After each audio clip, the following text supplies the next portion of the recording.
So now we're going to properly fold a fenestrated drape. These are drapes that are used in common surgeries. We use this particular fenestration, which is a 2.5 by 4, which is describing our actual fenestration, meaning hole in here. For smaller surgeries, this would be used on, say, a very small spay or a neuter or something to that effect, to cover the animal in the surgical space. This again, the accordion fold is a theme in a lot of surgical facilities.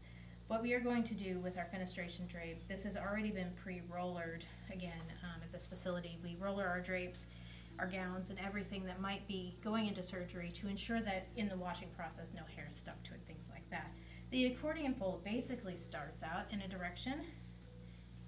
Again, I'm folding this in half so that my central line leaves that hole, or your fenestration, directly centered in the middle so that it will maintain that central position.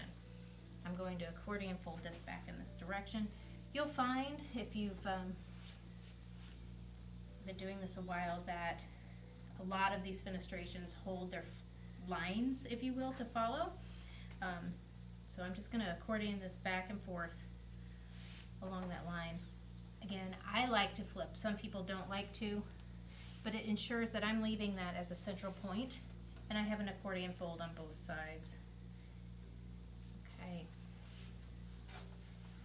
From here, what I'm going to do is an accordion fold as well, so that my fenestration again is my central focus point. I'm actually going to flip this so that my indicators that are pre-written on here will stay. We fold this over. My fingers will work. Fold this over again.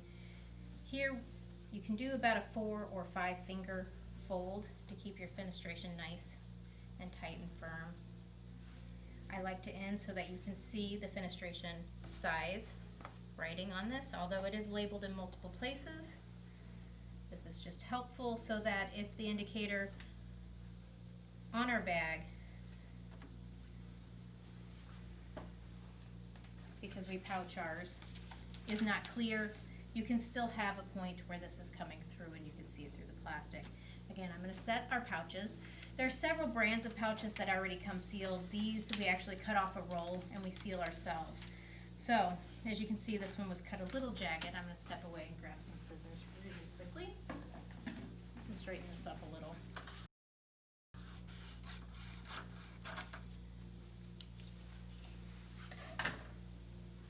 From here, what I'm going to do is actually do a 3-fold system. So I'm going to do a small fold this direction, loop it one more time, and then a 3rd. I'm really hoping to get a nice tight folding seal there.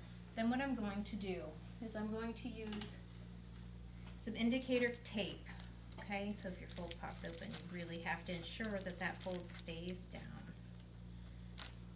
Not only am I taping this down, but I have to tape around those edges as well.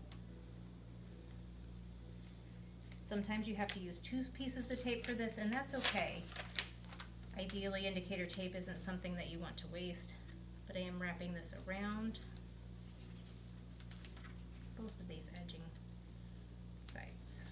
I'm going to use a second indicator tape.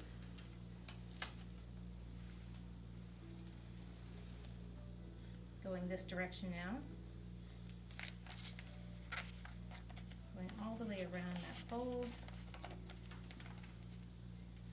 I've got a nice 1/2 inch line on my folds here. I'm covering both edges so that this line will stay shut. From here, we're going to put my fenestration drape in.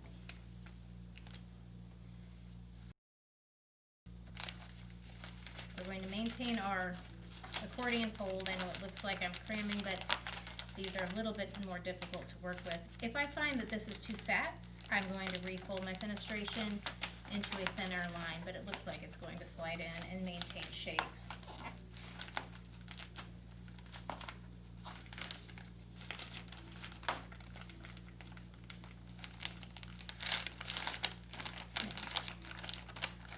I don't know how well you can see with my camera, but you can still see my fenestration label, fin 2.5 by 4. Again, just because the surgeon likes to know that everything has autoclaved appropriately, I have an indicator strip in here as well. The next thing I'm going to do is go ahead and do that tri-fold again on this side. 1, 2, 3.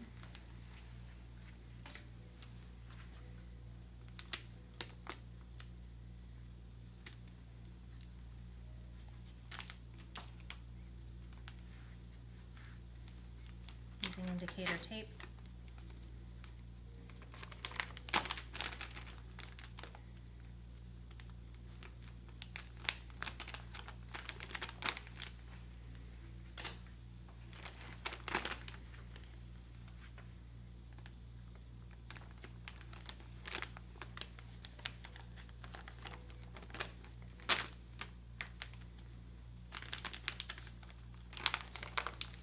Now from here, we're not quite done. We've got our tri-fold, we've got our inch on the back of holding down that tri-fold. We've got our indicator strip, but we need to label this. So this is going to be labeled fenestration. It's a 2.5, and then we are going to date it. And then initial it. These steps are important for multiple reasons. One, we know who autoclaved it, who wrapped it, who took care of it, and the date, because autoclaving does expire and you really need to make sure you know your dates on those items. If you pull something that's over a couple months old, then you know you probably should not use that item in surgery. So next we'll go over to the autoclave and explain things there.